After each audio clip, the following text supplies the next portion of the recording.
বাংলাদেশের সামাজিক প্রেক্ষাপট, পারিবারিক অঙ্গন এবং রাষ্ট্রীয় উন্নয়নে নারীর ভূমিকা অনস্বীকার্য। তারপরও আমাদের সমাজ এখনও নারীবান্ধব নয়। আবহমানকাল থেকেই নারীর অবদানকে স্বীকার করা হলেও তাদের যথাযোগ্য মর্যাদা দেবার ব্যাপারে সমাজে অনীহা বিদ্যমান।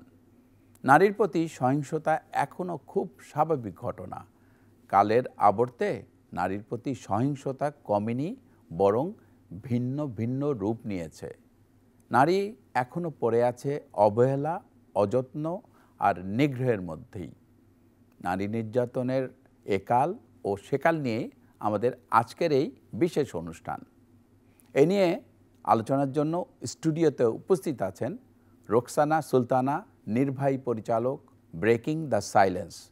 আরও আছেন মাহমুদা বেগম, নির্বাহী পরিচালক, সবুজের অভিযান ফাউন্ডেশন, এবং নাসরিন জাহান, নির্বাহী পরিচালক, ডিসেবলড চাইল্ড ফাউন্ডেশন, করবি রাকসান্ড, নির্বাহী পরিচালক, জাগো ফাউন্ডেশন, এবং Mahmuda Ridi, programme support manager, Badabon Sangho. সবাইকে স্টুডিওতে আমন্ত্রণ।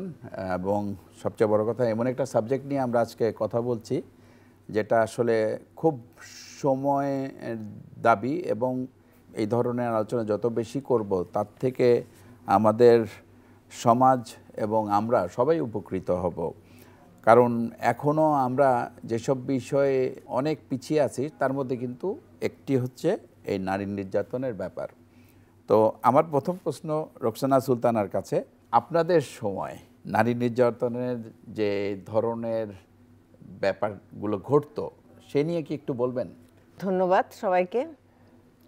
আমাদের সময় বলতে আমি যদি বলি, আমার জন্ম হলো 1950-তে, তো সুতরাং আমাদের সময় বলতে যদি আমি আমার মায়ের কথা চিন্তা করি, অত্যন্ত স্বাধীনচেতা মহিলা ছিলেন।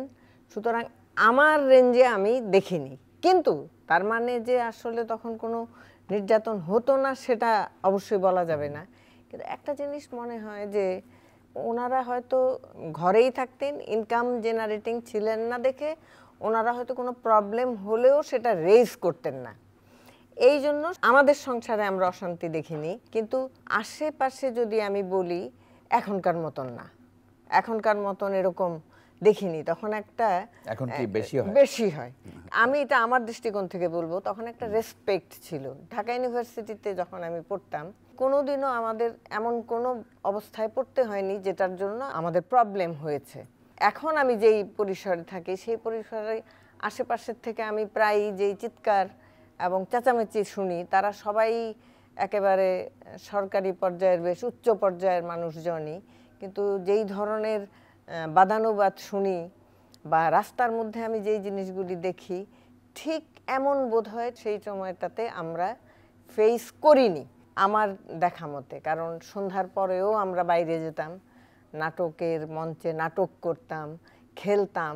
কিন্তু ইফতিজিং কিছুটা যে হয় নাই তা না, কিন্তু সেটা আবার অনেক সময় আমরা মনে করতাম যে একটু একটু ছেলেরা যদি কিছু একটু নাও বলে সেটাও মনে হতো যে হয়তো এটা ঠিক হলো না, এরকম ছিল। কিন্তু এখন যেটাই হোক, আমি চতুর্দিকে যখন দেখি, যেমন আমার মেয়েদেরকে নিয়ে আমি যতটা কনসার্ন ছিলাম, আমার মা বা আব্বাকে ঠিক ততখানি কনসার্ন হতে দেখিনি, কারণ এতটা অনিরাপত্তা তখন ছিল না। এটা আমার দিকের থেকে আমি বলবো। এই জন্য আমার মনে হয় এখনকার দিনটা বোধহয় একটু বেশি কমপ্লিকেটেড আমি বলবো। আর নির্যাতনও কি মনে হয় বেশি হচ্ছে এখন বেশি হচ্ছে। আমি যা দেখি, যেমন আমাদের বাসায় আগে যেই হেল্পিং হ্যান্ডরা কাজ করতো তারা কোনোদিনও এসে বলতো না তার হাজবেন্ড তাকে মারধর করেছে। কিন্তু এখন যেই হেল্পিং হ্যান্ড, সে প্রায় প্রতিদিনই এসে বলে যে সেও মারছে, আমিও মারছি। তো সুতরাং এই হলো অবস্থা। আমি একদম জোর গলায় বলবো, আমরা যখন পড়াশোনা করতাম তখন আমরা অনেক নির্বিঘ্নে পড়াশোনা করে আসছি। আবার ফিরে আসবো আপনার কাছে, আবার শুনবো আপনার কথা। মাহমুদা বেগম, আপনার সময়ে এই কি ধরনের এই নারী নির্যাতন, আপনার অভিজ্ঞতা কি বলে? আমি আপার কথা শুনে মনে মনে হাসছিলাম। আমাদের সময় একটু পরিবর্তন হয়েছে। যেমন আমরা দুই বান্ধবী যাচ্ছিলাম, তো একটা ছেলে বললো একা নাকি, তা আমরা উত্তর দিলাম কেন, তোদের মা বোন নাই? তো সে উত্তর দিল যে সবাই যদি মা বোন হয় তাহলে বউ হবে কে? তখন আমি চিন্তা করলাম যে আমাদের ভাল লাগছে, মানে একটু যে ঠিকই তো, সবাই যদি মা বোন হয় আসলে বউ হবে কে, মানে আমরা এইভাবে নিয়েছি, খুব লাইটলি নিয়েছি। খেপে যাওয়া, বাবার কাছে যে নালিশ করা, এগুলো আমরা করতাম না। আরেকটা দিক জন্য আপার চেয়ে আমরা মনে হচ্ছে, আমরা যখন ছিলাম পাড়ায় পাড়ায় প্রতিরোধ ছিল, যার ভাই নাই অন্য এক ভাই, ওদের ভাই নাই, তাহলে তার দায়িত্বে নিয়ে নিত যে এই বোনদের দায়িত্ব আমার। এবং পাড়াতে অন্য পাড়া থেকে কোনো ছেলে, আমরা হয়তো ভালোই লাগতো একটু চিঠি টিঠি দিলে, কিন্তু ওই পাড়ার ভাইদের জন্য চিঠি পেতাম না আমরা। মানে মানে আমার কাছে মনে হয় যে ওগুলো একটা রোমান্টিক দিকেই ছিল, একদম নির্যাতনে আমি নিয়ে যাব না আমাদের সময়। তবে আমাদের সময় একটু করে যে ছেলেরা প্রথম আমরা ঢাকা ইউনিভার্সিটিতে দেখেছি যে মাদকের দিকে একটু একটু ঝুঁকছে, সেই সময় আমরা কিছু অকারেন্স আমরা দেখতে পেয়েছি যে তখনও এসিডটা ওইভাবে আসে নাই, ব্লেড ছুঁড়ে মারা বা কাউকে এই ধরনের জিনিসটা চলে আসছিল।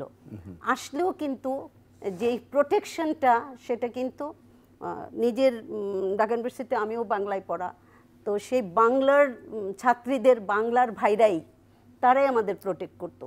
এই সামাজিক যে প্রতিরোধটা আমার কাছে মনে হচ্ছে যে এটা একটা বড় শক্তি ছিল। পাশের বাড়ির যে আমরা সবাই সবাইকে চিনতাম, এই জন্যই ভাইরা আমাদের কি দিত। তা আমি পারিবারিক এবং সামাজিক শক্তিটা এইটা কোথায় জানি ভাঙন ধরেছে। এই আরেকটা পজিটিভলি বলি, আমাদের সময় হয়তো আমরা অত রিপোর্ট করতাম না, অনেক কিছু রিপোর্ট আসতো না, এত পত্রিকা এত টেলিভিশন ছিল না, একমাত্র বিটিভি, এই জন্য রিপোর্টটা কম ছিল। এখন যেহেতু আমাদের জায়গা আছে রিপোর্ট করার, এই জন্য এই ধরনের ঘটনা যে একদমই ঘটে না এটা আমরা বলবো না, অনেক জায়গায় শুনেছি এরকম ঘটেছে, কিন্তু সেটা হলো পারিবারিকভাবে ওইটাকে ধামাচাপা দিয়ে দেওয়া হয়েছে, যেহেতু রিপোর্ট করার কোনো জায়গা ছিল না। সেই জন্য হয়তো অনেক নির্যাতনের কথা আমরা তখন জানি না। আগে তো নারীরা আসলে ঘরে বেশি থাকতো, মোবিলিটি কম ছিল, এখন নারীদের মোবিলিটি বেড়েছে। 80% গার্মেন্টস ওয়ার্কার গার্মেন্টসে কাজ করতেছে, ডোমেস্টিক ওয়ার্কাররা শহরে আসে, কারণ গ্রামে তো কোনো কাজ নাই। আগে তো গ্রামে কৃষি ছিল, মানুষের বাড়িতে কাজ করলো, ধান উড়াইতো বা ধান নিত, এগুলো করতো। কিন্তু এখন তো তাদের একদম শহরে অজানায় জায়গায় এসে একটা স্লামে অবস্থান করে, ওই জায়গাটাও সে চিনে না, কনজাস্টেড জায়গার মধ্যে থেকে, প্রতিবেশী বলতে কেউ নাই, সেখানে আসে যখন, তখন এই কারণে এই যে নারীদের মোবিলিটি বেড়ে গেছে এবং নারীরা বের হচ্ছে, এই কারণে আমার মনে হচ্ছে যে নির্যাতনের দিকটা পরিবর্তন হয়েছে এবং অনেক বেশি নারীরা বাইরে আসাতে। এখন আমরা কি বলবো তাহলে নারীরা বাইরে আসবে না? আপনার 51% নারীকে কি ঘরে বসে রাখলে আমরা অর্থনৈতিক উন্নয়ন হবে? আমাদের ক্লাইমেট কি চেঞ্জ হয়ে যাবে? নারীরা বাইরে আসবে, কিন্তু তাদের পথ সুগম করে দিতে হবে, আমাদের সবাইকে এর জন্য সোচ্চার হতে হবে, এটাই আমার মনে হচ্ছে। আবার ফিরে আসবো আপনার কাছ থেকে। মাহমুদা রিদি, নারী নির্যাতনের সেকাল ও একালের মধ্যে কোনো পার্থক্য আছে কি? পার্থক্য তেমন না থাকলেও নির্যাতনের মানে আগে শারীরিকভাবে হয়তো বেশি পরিলক্ষিত হতো এটা নির্যাতনটা, কিন্তু এখন যেটা হচ্ছে এটা মানসিক দিকে বেশি পরিণত হচ্ছে। আর দিন দিন নির্যাতনের, আমি যদি পুলিশ সদর দপ্তরের একটা জরিপে বলি, 10,000-এর বেশি একটা অভিযোগ আসছে যে নারী এবং শিশু নির্যাতনের বিরুদ্ধে। তবে এই নির্যাতনের যে অভিযোগটা এসেছে সেটার 24,000 হচ্ছে অভিযুক্ত ছিলেন, কিন্তু মাত্র 68% মানুষই হচ্ছে গ্রেপ্তার হননি, আসামি গ্রেপ্তারই হননি। তাহলে আমি কিভাবে বলবো যে এখন নির্যাতন কমেছে? সেকাল আর একাল বরং বাড়ছে। অর্থনৈতিক স্বাবলম্বনতার কারণে কি এটা পরিবর্তনের একটা প্রভাব পড়ছে এখানে? সমাজ ব্যবস্থাপনায় মেয়েদেরকে অধীনস্থ করে রাখাই হচ্ছে আমাদের ছেলেদের একটা প্র্যাকটিস বলা যেতে পারে। তো যখন একটা মেয়ে ইনকাম জেনারেটিংয়ে কাজ করছে, যখন একটা মেয়ে স্বাবলম্বী হচ্ছে, তখন তো আসলে ছেলেরা এটা মেনে নিতে পারছে না। তখন সে হয়তো ফিজিক্যালি টর্চার করতে পারছে না, কিন্তু মানসিকভাবে তাকে ঠিকই টর্চার করছে। এই জন্যই কিন্তু সুইসাইডাল বা সুইসাইডের সংখ্যা বাড়ছে। আচ্ছা, মানে আপনি বলছেন যে আত্মহত্যার প্রবণতাও বেড়েছে? হ্যাঁ, জি। কারণ একটা মানুষ টর্চার যখন হচ্ছে ফিজিক্যালি, তখন একটা আশেপাশে মানুষকে বলতে পারছে বা দেখতে পাচ্ছে, কিন্তু মানসিকভাবে যে নির্যাতন হচ্ছে এটা কাকে বলবে? কাউকে তো বলতেও পারছে না, বুঝতেও পারছে না। সেই জন্য সে নিজে নিজে দুমড়ে মুচড়ে নিজেকে শেষ করে ফেলার জন্য চেষ্টা করছে। এই জন্য আমি বলবো যে সুসাইডের প্রবণতাটা বেড়েছে। তাহলে এখানে ওইটার পেছনে যদি আমি যাই কারণ বের করতে, সেটা নির্যাতনই। হয়তো দেখা যাচ্ছে না, মানসিকভাবে নির্যাতন হচ্ছে। আচ্ছা, আবার শুনবো আপনার কথা। নাসরিন জাহান, প্রতিবন্ধী নারীরা কি ধরনের নির্যাতনের শিকার হচ্ছে? ধন্যবাদ ভাইয়া। সব ধরনের নির্যাতনের শিকার প্রতিবন্ধী নারীরা হচ্ছে, শারীরিক, মানসিক, যৌন হয়রানির শিকার হচ্ছে এবং অর্থনৈতিকভাবে নানা সমস্যার মধ্য দিয়েই যাচ্ছে। যদি বলি যে মানসিকভাবে কিভাবে নির্যাতনের শিকার হচ্ছে, আমার কথাই যদি বলি, ঢাকা বিশ্ববিদ্যালয় থেকে পাশ করেছি, আমি একটা অর্গানাইজেশনকে ফাউন্ডার এবং এক্সিকিউটিভ ডিরেক্টর হিসেবে আমি দায়িত্ব পালন করছি। আমার আন্ডারে 25 জন আমার স্টাফ রয়েছে আমাদের বিভিন্ন প্রজেক্ট মিলিয়ে। কিন্তু আমাকে এখনো সমাজের মানুষ তারা বলে যে আল্লাহ তো বিয়ে হয় নাই, কেমনে থাকবে, কি কে দেখাশোনা করে। আমার মাকে সবসময় শুনতে হয়েছে আপনার মেয়েকে কে দেখবে, অথচ আমি কিন্তু অনেকটা দেখতে পারি, দেখাশোনা করার সেই ক্ষমতাটুকু আল্লাহ তাআলা আমাকে এখন করে দিয়েছেন। কিন্তু মানুষ কিন্তু এইভাবে আমাদের কনফিডেন্স লেভেলটা একেবারে নামিয়ে ফেলে যে আমি কি করব। এরকমভাবে প্রতিবন্ধী নারীদেরকে সব জায়গাতেই খুবই নিগৃহীত হতে হয়। আর মানে ফ্যামিলি মেম্বাররাও কিন্তু, মা বাবারাও কিন্তু তারা কনফিডেন্স হারিয়ে ফেলে মানুষের, সমাজের মানুষের কাছ থেকে এ ধরনের শুনে। আর যদি বলি যে যৌন হয়রানির শিকার, সেটা কিন্তু আরও অনেক বেশি মারাত্মক। যেমন হচ্ছে আমাদের প্রতিবন্ধী নারীরা, বিশেষ করে মেয়ে শিশুরা যারা নিম্নবিত্ত বা নিম্ন মধ্যবিত্ত, সেই ধরনের ফ্যামিলিতে অনেক বেশি যৌন হয়রানির শিকার হয়। এবং আপনি শুনলে অবাক হবেন যে আপন মামা, চাচা, তাদের দ্বারা তারা নির্যাতনের শিকার হচ্ছে পরিবারে। তো এরকম অনেক সারা বাংলাদেশে এই নির্যাতনের চিত্র রয়েছে, কিন্তু এগুলা তেমনভাবে প্রকাশে আসে না বা মামলা হয় না, বা প্রতিবেশীর দ্বারা সে আক্রান্ত হয়েছে, হয় কি কম্প্রোমাইজ করে ফেলে যে তুমি এত মামলা করে ইয়ে করতে পারবা না, তুমি আসো, তোমাকে কিছু টাকা পয়সা দিয়ে মিটমাট করে ফেলে। তো এরকম বিষয়গুলো হয়ে থাকে। যেমন শারীরিকভাবেও কিন্তু প্রতিবন্ধী নারীরা, মেয়েরা অনেক নির্যাতনের শিকার হয়। এমন হয় যে মারা কত কাজ করতে গেছে, তার সন্তানটিকে সে ঘরের ভিতরে রেখে বাইরে দিয়ে তালা দিয়ে চলে গেছে। 14 সালে লক্ষ্মীপুরে একটা ঘটনা ঘটেছিল যে এরকম শিকল দিয়ে, সে একটা মানসিক বুদ্ধি প্রতিবন্ধী ছিল একটা মেয়ে, তো তার বাবা তাকে ঘরের ভিতরে শিকল দিয়ে তালা মেরে চলে গেছে এবং সামহাও আগুন লেগেছে এবং সে আগুনে পুড়ে মারা গেছে। হ্যাঁ, তখন তার বাবাকে বলা হয়েছে যে আপনি কেন তালা দিয়ে গেলেন। সে বলছে যে আমার এই সন্তান, আমি কি করব, আমার তো কাজ করে খেতে হয়, আমরা তো বাইরে যেতে হয়, তাকে কে দেখবে। তো আল্লাহ তাআলা তাকে নিয়ে গেছে, এভাবেই তার যাওয়াটা ভালো হয়েছে, মানে সে খুশি। আরেকটা হচ্ছে যে অর্থনৈতিকভাবে নারীরা যেহেতু এখনো স্বাবলম্বী হতে পারছে না, আমাদের পড়াশোনার সুযোগটা কম প্রতিবন্ধী নারীদের জন্য এবং শিশুদের জন্য পড়াশোনার সুযোগটা কম, তার জন্য তারা বেশি দূর আগাতে পারছে না। তারপরে বিভিন্ন প্রশিক্ষণের ব্যবস্থা নাই, যার কারণে ওই ফ্যামিলিতে হয়তো তার কোনো রকমের থাকা খাওয়াটাই জুটছে, কিন্তু তার আর যে নিজে স্বাবলম্বী হবে, নিজের সিদ্ধান্ত গ্রহণ করার সুযোগ পাবে, সেগুলা থেকে সে বঞ্চিত হচ্ছে। মানে তার জীবনটা যেন জড় পদার্থ। এভাবেই আসলে প্রতিবন্ধী মেয়েরা বিভিন্নভাবে নির্যাতনের শিকার হচ্ছে, যেটা আসলে সব কিছুতেই তো আসে না, মাঝে মাঝে হয়তো পত্রপত্রিকায় দু একটা হিস্ট্রি আপনারা দেখতে পান। খুবই দুঃখজনক। আবার শুনবো আপনার কথা। করবি রাকসান, বর্তমান ইয়ুথ পার্সপেক্টিভ থেকে আপনি নারী নির্যাতনের ঘটনাগুলো কিভাবে দেখছেন? ধন্যবাদ। প্রথমে বলি যে ইউথ পারসেপশন বলি আর আমরা যে মানে বৃদ্ধ শিশু যেটাই বলি, প্রথমত আমাদেরকে স্বীকার করতে হবে ভায়োলেন্স ইজ এ ভায়োলেন্স যেটা হয় সেটাকে আমাদেরকে স্ট্রেট স্বীকার করে নিতে হবে। আমি যদি ইউথদের কথা বলতে চাই, ইউথ হওয়ার আগে একটা মানুষ আসলে শিশু থাকে, এবং আমরা কিন্তু হচ্ছে একটা কথা আছে যে বাচ্চারা যা দেখে আসলে তা শেখে। তো আমরা যে এতক্ষণ ধরে যে কথা শুনলাম এবং একটা জেনারেশনের সাথে সাথে আমরা কিন্তু দেখছি ভায়োলেন্স বেড়ে যাচ্ছে। আমরা আসলে মানুষকে কি চোখে দেখি, সেটা নারী হোক সেটা পুরুষ হোক। ছোটবেলা থেকে অনেকেই আমরা শুনে এসেছি মেয়েদের মতো কাঁদবে না, ওখানেই কিন্তু আমরা নারীকে আরেকটা স্টেজে নিয়ে যাচ্ছি।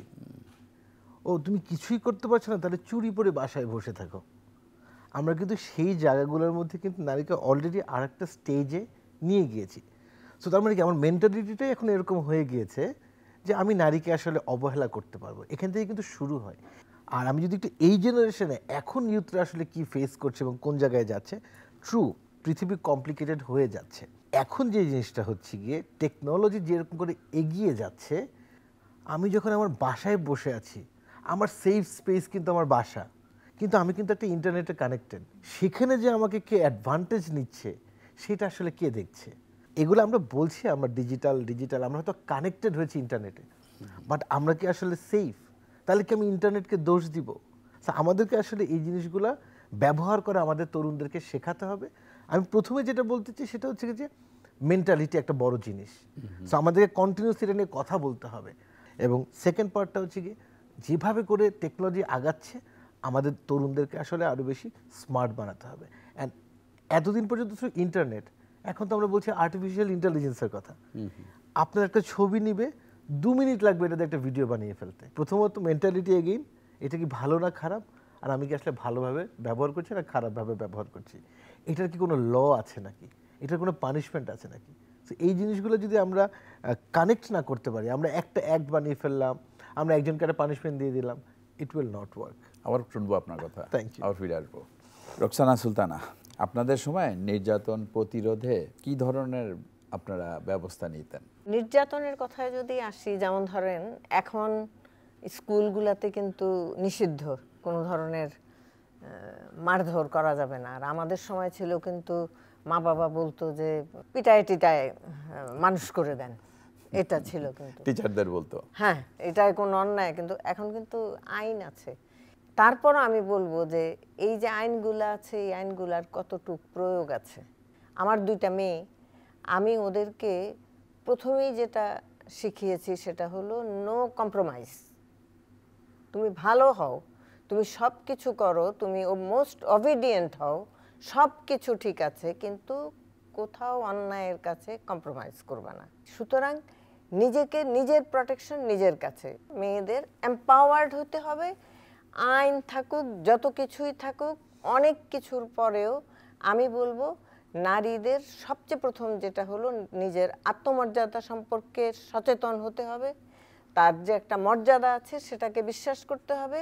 আমার মনে হয় প্রতিরোধের সবচেয়ে বড় উপায় হলো প্রতিবাদ করা।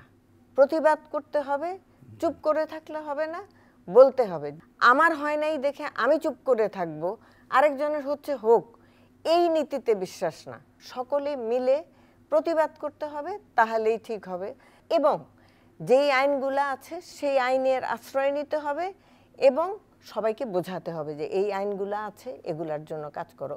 এবং আমাদের যে পলিসি লেভেল আছে তাদের সাথেও কথা বলতে হবে যে এই আইনগুলোর অ্যাপ্রোপ্রিয়েট ব্যবহার করা।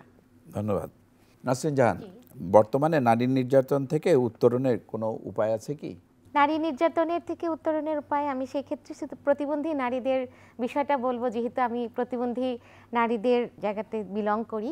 প্রতিবন্ধী নারীদের ক্ষেত্রে যেহেতু ফ্যামিলি ওভাবে দায়িত্ব নিয়ে কাজ করে না, সেহেতু সরকারকে আসলে একটু অগ্রণী ভূমিকা পালন করতে হবে। সেইখানে সরকার বাদী হয়ে মামলা করে সেটাকে ওই প্রতিবন্ধী নারীর সুরক্ষার জন্য সরকারকে এগিয়ে আসতে হবে।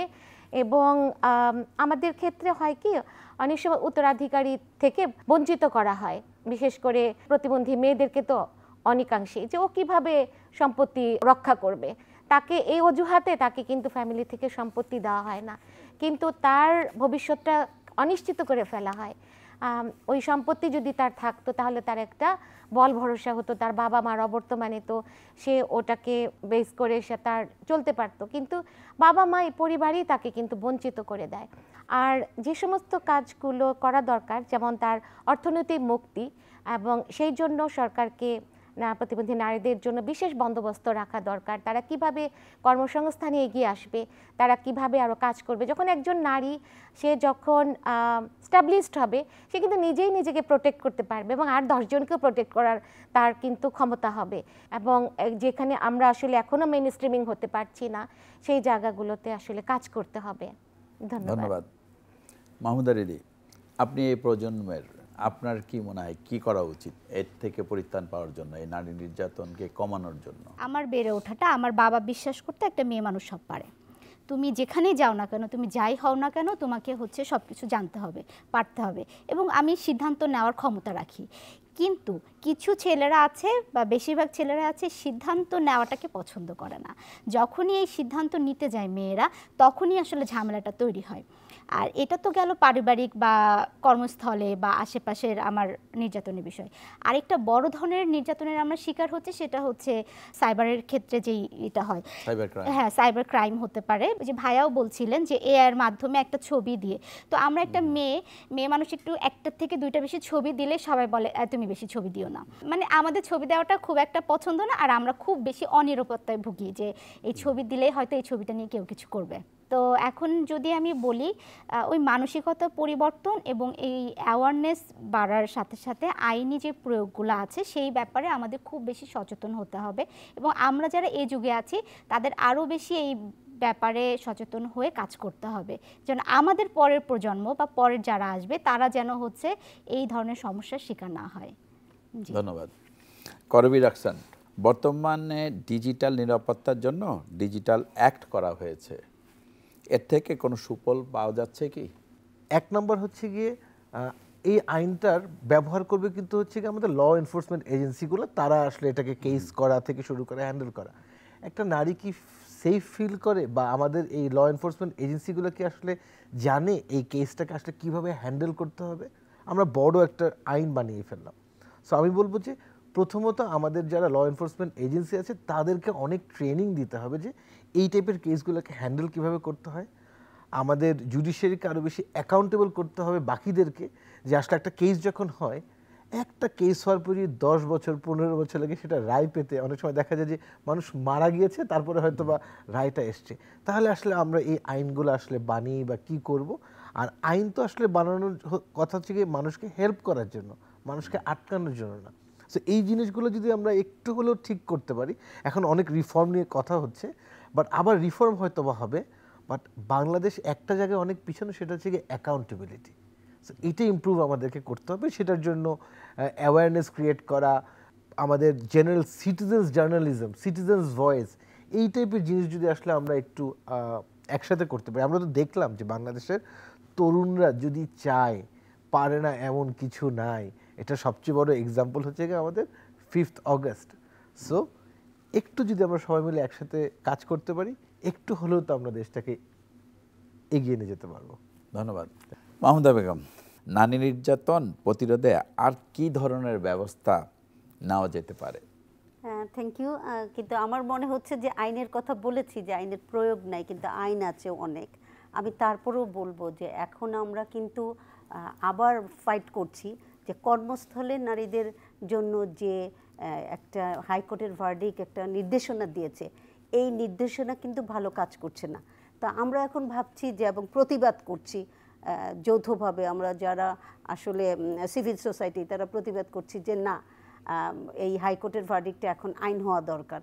এবং এটা আইন হওয়ার জন্য কিন্তু আবার সে সবাই বলছে যে আইন থাকলেও প্রয়োগ নাই বলে, আইনটা হলে আরেকটু শক্ত হবে।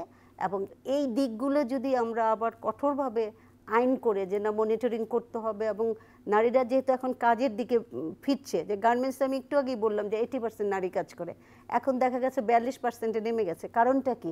একটা কারণ কিন্তু কর্মস্থলে নির্যাতন। তারপর শুধু কর্মস্থলে না, তার যাতায়াতের পথ, সে যে বাসে উঠে যায়, এগুলো তো আমরা কেউ মালিকরা চিন্তা করি না যে সে কত দূর দূরে যায়, রাস্তায় লাইট নাই, সেখানে হচ্ছে।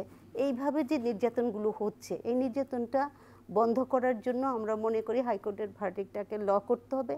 এবং আমাদের 999 কিন্তু এখন অনেক কাজ করে, অন্তত এটা ফোন দিলে আসে একজন এবং আমরা অভিযোগ করতে পারি। সমস্যাটা হলো অনেক সময় নিয়ে নেয়, এবং যারা বেশি অভিযোগ দেয় তাদের অর্থনৈতিক অবস্থার জন্য অনেক সময় ওই জায়গায় পৌঁছাতে পারে না, কারণ এমনি তো নারীরা নির্যাতিত, আবার এই অভিযোগ করে আরেকটা নির্যাতনের যখন পড়ে যায়। এবং বিশেষ করে রেপ কেসগুলো যাতে যেইভাবে করা হয়, মানে ডাক্তারের কাছে গেলে কয়েকটা প্রসেস আছে, হসপিটালে গেলে কেমন হয়, প্রথম প্রশ্নই করে ও এটা কী কাপড় পরেছিল, কেন এটা হলো, প্রথম একবার হয়। পুলিশের কাছে গেলে আরেকভাবে হয়, ওর সম্পর্কে খোঁজ খবর আগে নেয়, ও ভালো ছিল না ও খারাপ ছিল। আমাদের সাংবাদিকদের অনেক ট্রেনিং দরকার যে আসলে লিখবে কিভাবে। তা আমার আইনের পাশাপাশি আমার যে কথাটা হলো, আমাদের সবাইকে জেগে উঠতে হবে, শুধু নারী না, সঙ্গে পুরুষদের নিয়ে জেগে উঠতে হবে।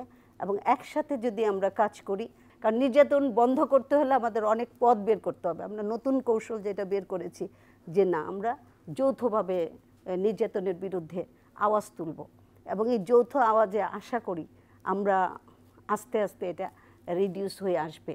একটা কথা বলতে চাই জি, সেই বলেন। সাথে, সেটা হচ্ছে যে শুধুমাত্র আমরা এই যে 16 ডেজ ক্যাম্পেইন প্রোগ্রামের সময় আমরা অনেক তোড়জোড় করে প্রোগ্রাম করি, অনেক জোরে সোরে কথা বলি, কিন্তু আসলে সেটা হলে তো হবে না। নারী নির্যাতন বন্ধ হবে না, সারাটি বছর ধরে আমাদের কাজ করতে হবে, আমাদের ক্যাম্পেইন প্রোগ্রাম চালাতে হবে, তাহলে আমরা একটা ফলাফল পাবো। অবশ্যই। এবং সবচেয়ে বড় কথা এমন একটি বিষয়, যে বিষয়টি কিন্তু আমাদের ঘরে বাইরে নারী বলতে আমার মা নারী, আমার বোন নারী, আমার চাচি, খালা, নানি এবং দাদি সবাই কিন্তু নারী। তো সেই নারীদের মাঝখান থেকেই কিন্তু আমরা বেড়ে উঠি, নারীদের মধ্যেই কিন্তু থাকি, এবং মার চেয়ে প্রিয় বোধহয় আর কিছু নাই, সেও তো নারী। তো সেই প্রিয় নারী, তাদের কথা যখন ভাবি তখন কিন্তু খুবই অবাক লাগে যে তারপরে এই ধরনের ঘটনাগুলো ঘটে কি করে, এই নির্যাতনই হয় কি করে, আর নারী নির্যাতনের ব্যাপারটি আমরা কেন আজকেও আলোচনা করতে হয় আমাদের। আপনাদের অনেক ধন্যবাদ, অনেক কিছু জানা গেল আপনাদের কাছ থেকে, অনেক তথ্যবহুল আলোচনার মাধ্যমে আমরা উপকৃত হলাম এবং আমাদের দর্শকরাও এ ব্যাপারে অনেক কিছু জানতে পারলেন। দর্শক, নারীর অধিকারের বিষয়ে সরকারি ও বেসরকারি কার্যকর পদক্ষেপ গ্রহণের পাশাপাশি আমাদের সকলকে আরও সচেতন হতে হবে, তবেই দেশের সামগ্রিক উন্নয়নে পুরুষের পাশাপাশি নারীরাও অগ্রণী ভূমিকা রাখবে।